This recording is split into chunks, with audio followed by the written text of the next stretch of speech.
Toshkent xalqaro universitetiga hujjat topshirish jarayoni sodda, tezkor va zamonaviy.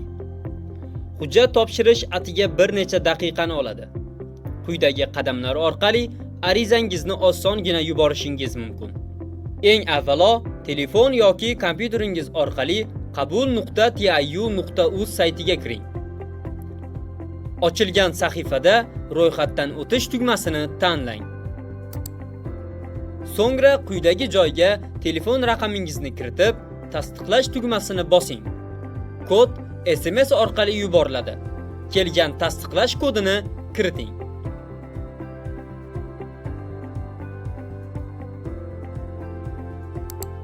Endi sizda shaxsiy kabinet bor. Eng muhim qadam. Shaxsiy kabinetga kirish uchun maxfiy kod yaratishingiz kerak. Eslatib o'tamiz. Kodni yodingizdan chiqarmang. So'ngra sizda quyidagi sahifa ochiladi. Bu joyga jismoniy shaxsning shaxsiy identifikatsion raqamini hamda pasport seriya raqamini kiritasiz va ma'lumotlar haqiqiy ekanligini bilish uchun qidirish tugmasini bosasiz.